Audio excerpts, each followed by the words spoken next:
o que hoje eu vou trazer para vocês aqui, vocês nunca ouviram e nunca vão ouvir em uma igreja que não é comprometida com as Escrituras. Vocês sabem de qual eu estou falando, de uma das quais eu estou falando. O que hoje eu vou falar aqui, se não impactar a sua vida, se não trazer para você pelo menos o peso de estar dentro de uma igreja dessa, você não é um cristão. Você nunca conheceu a Deus se não se sentir arrependido de ouvir o que eu vou falar aqui hoje. Não é arrependido de ouvir, mas sim arrependido de não aceitar ou viver o que eu vou falar aqui hoje.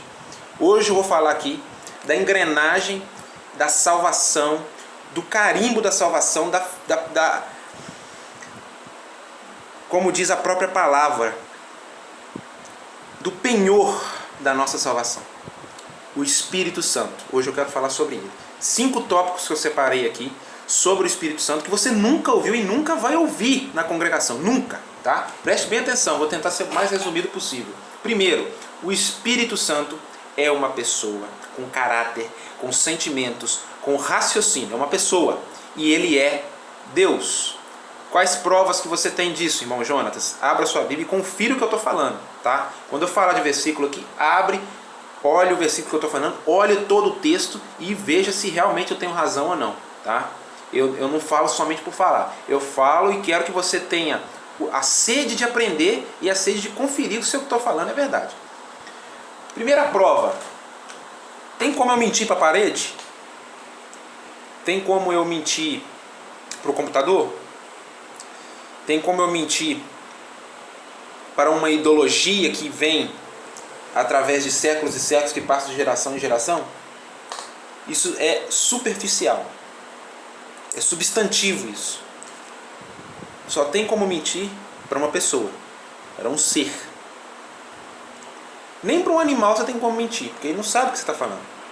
Então, a partir do momento que aquele que recebe uma ofensa e caracteriza aquela ofensa como mentira, ele tem a capacidade de discernir que você errou com ele.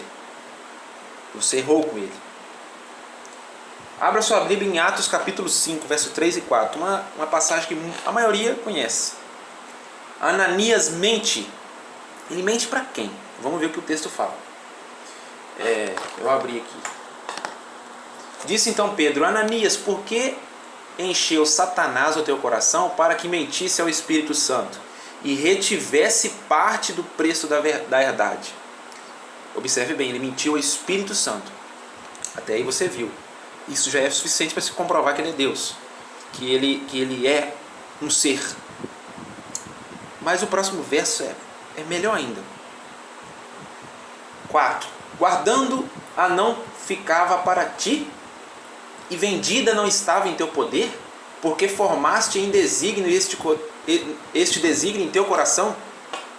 Não mentistes aos homens, mas mentistes a Deus. O apóstolo Pedro está falando que o Espírito Santo é Deus. Ele acabou de comprovar aqui, tá bom? É a primeira parte.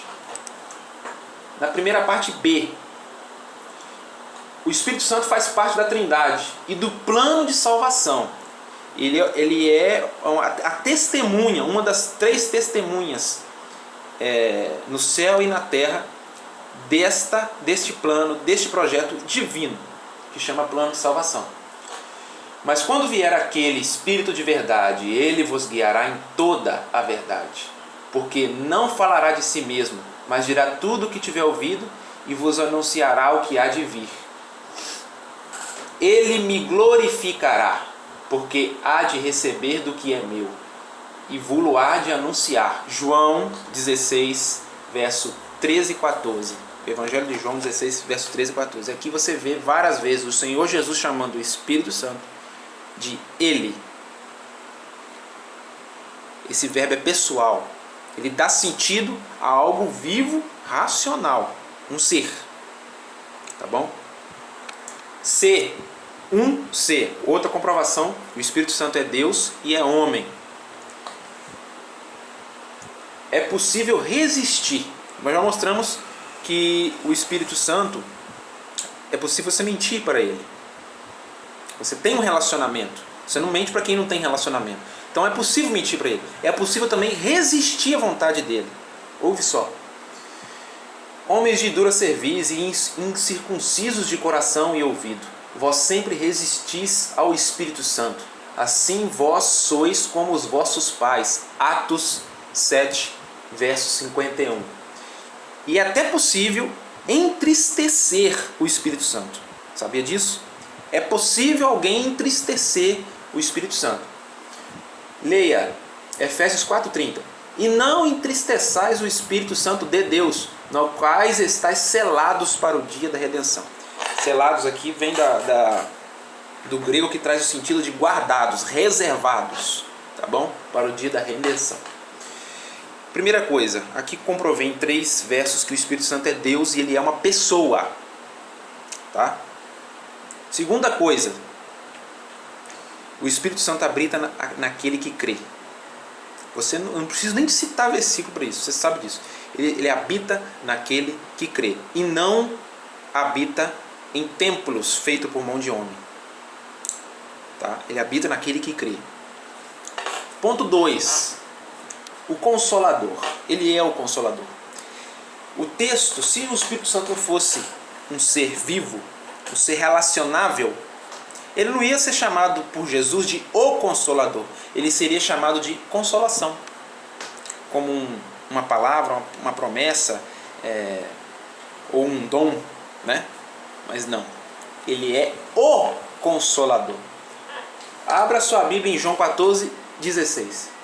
E eu rogarei ao Pai, e Ele vos dará outro Consolador. Preste bem atenção, aqui o Jesus está falando que Ele veio para consolar o homem, tá? Redimir o homem. Mas o plano dele não era de ficar aqui, era de voltar ao Pai. Então Ele trouxe outro agente para que substituísse Ele. Preste bem atenção. Para que fique convosco para sempre. O resto do verso 14:16. Então, o texto traz a clareza da importância de sabermos que Cristo, Ele veio, cumpriu sua missão e deixou alguém aqui para cuidar daqueles que Ele escolheu. Esse é o Espírito Santo, tá bom? Então, além disso, Ele é o Consolador. E o importante, aqui diz o texto, que Ele para que fique convosco para sempre. Aquele que tem o Espírito Santo, aquele que tem, a Bíblia em lugar nenhum fala que é possível perder o Espírito Santo. Se você tem o Espírito Santo, para sempre ele ficará com você. Por quê? Ele é a promessa de Deus, o penhor da salvação. Está escrito na carta de Paulo aos Efésios. Até o dia de o Senhor Jesus voltar, Ele é a segurança de que Jesus voltará. O dia que Jesus voltar, nós sumiremos com Ele, Jesus, juntamente do Espírito Santo, para as nuvens de glória, tá bom? Então a promessa é para sempre. Pecou, vai perder a salvação. A congregação não ensina isso? Deve ser porque eles não leu João 14:16. Porque quem tem o Espírito Santo não perde a salvação. E diz aqui que ele fica conosco para sempre. Mas o irmão que peca aí... Irmão, quem vive no pecado jamais conheceu a Cristo. Leia a primeira carta de João, capítulo 2 e capítulo 3. Você vai ver ali sobre o pecado. Quem conheceu a Deus não vive no pecado. Não peca. Não quer dizer que não erra. Quem é perfeito, não. O contexto ele está dizendo de não peca, não vive em pecado, não ama o pecado. É diferente. Então quem nasceu de Deus, quem nasceu da água do Espírito, nasceu de novo em Cristo, esse tem o Espírito Santo e ninguém, nem essa própria pessoa, pode tirar esse Espírito dela. Tá bom? Número 3. Essas coisas nenhum ancião vai te ensinar. Nunca vai te ensinar. Eu vou te explicar o porquê no final do vídeo, que nunca vão te ensinar isso. Número 3. Ele é o autor da Bíblia Sagrada. Sabia dessa? Ele é o autor. Se alguém te perguntar quem escreveu a Bíblia, foi o Espírito Santo. Vamos lá. Letra A. Porque a profecia nunca foi produzida por vontade de homem algum. Quando se fala profecia, o contexto aqui no grego está trazendo a realidade sobre as Escrituras. que as escrituras no Velho Testamento, elas eram enxergadas como profecias, tá bom? É o modo do homem falar sobre a letra, a lei de Deus, no Antigo Testamento, tá? Mas os homens santos de Deus falaram inspirados pelo Espírito Santo. 2 Pedro, capítulo 1, verso 21. Leia na sua Bíblia. Letra B. Toda a escritura é inspirada por Deus e útil. Vamos voltar aqui? Toda a escritura é inspirada por Deus. Por que nenhum ancião vai te ensinar isso? Porque lá nos primeiros pontos de doutrina e fé que está na capa do inário, do seu inário, está escrito que na Bíblia Sagrada contém a palavra de Deus. Quando se fala contém, está assumindo que ela completa não é a palavra de Deus. Só algumas partes que é. É o primeiro ponto de heresia.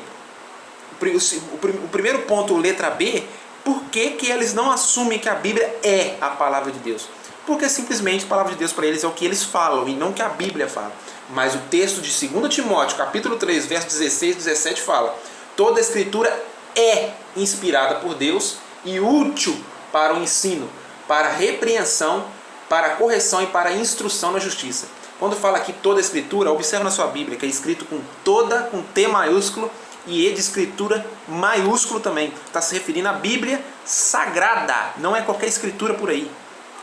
Toda a Bíblia Sagrada é inspirada por Deus. Ela é a palavra de Deus. Esse é o número 3. Agora o número 4. Presta atenção. Ele gerou a Jesus no ventre de Maria. Sabia disso? Foi o Espírito Santo que gerou a Jesus no ventre de Maria. Toda a escritura. Deixa eu ver aqui, irmãos. Vemos aqui quando Jesus falou... irmãos. Quando o anjo falou com José, para ele não se deter, não ter medo de receber a Maria, falou com ele como credencial que o que está sendo gerado nela é do Espírito Santo. O Espírito Santo que gerou Jesus em Maria. É como o Espírito Santo, o Pai, o Filho e o Espírito Santo, irmãos, são um só. Eles são a mesma pessoa. São as mesmas credenciais com papéis diferentes na ação do plano de salvação. Tem papéis diferentes, sim. Um veio morrer por nós, o outro é o nosso advogado, e o outro, o Pai, traz para nós aí como Criador de todas as coisas. E várias outras coisas. Essa doutrina de trindade vai muito longe, não quero entrar nisso não. Mas é como se o texto estivesse dizendo que Jesus gerou a si mesmo. O Espírito Santo e Jesus são a mesma pessoa. Essa parte aqui que eu vou falar, 5, a última, para finalizar o vídeo, irmãos, é a mais importante para você. Grave no seu coração. O Espírito Santo, irmãos, ele nos incomoda acerca da injustiça, do pecado e do juízo.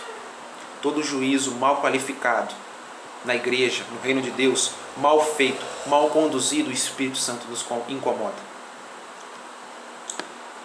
Quando há injustiça, pecado, tanto em você quanto no ambiente que você vive, o Espírito Santo vai te incomodar. Se você está em um lugar cheio de pecado, um lugar onde se pisa no verdadeiro Evangelho e o Espírito Santo não está te incomodando, sabe o que eu tenho para dizer para você? Você não tem o Espírito Santo. Se você está super de boa, voando nas nuvens, com a palavra sendo pisada, com o Evangelho sendo rasgado, triturado pela mão do homem, e você não sente incomodância no seu ser, na sua alma, quer dizer que o Espírito Santo vem para você, tá bom? João 16, verso 8, irmãos. E quando ele vier, convencerá o mundo do pecado e da justiça e do juízo. Quando quer dizer o mundo aqui, é os salvos, tá, irmão? Não é todo mundo que vai ser salvo. Quando está dizendo mundo aqui, é os salvos. Em outro texto aqui diz assim, que eu li lá em cima: e ele vos guiará em toda a verdade. Tudo aquilo que é puro, que é santo, ele te levará, te conduzirá e te alegrará nisso. Mas o que não é puro, não é santo, não é a verdade, ele te trará a você incômodo. Incômodo. O Espírito Santo faz tudo isso na vida do cristão. Esses são os 5 pontos que eu tinha aqui nesse contexto para trazer para você. Eu te faço a pergunta: quando você ouviu isso atrás de uma tribuna? partir do momento que o ancião te ensinar isso, ele vai ter que parar de pregar. Você não vai congregar mais. Tá? Porque isso aqui te traz, primeiro, que a esperança da salvação, independente daquilo que aquela igreja vai te dizer. Segundo, te traz ensino sobre a verdade. Protege o que todos os críticos estão fazendo, os bons críticos estão fazendo a respeito do Evangelho. Tá? Vai tirar toda a razão.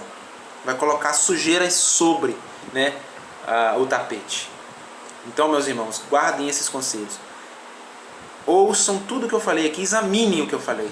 Leiam a Bíblia, porque o Espírito Santo opera através da leitura e do estudo bíblico, da meditação bíblica.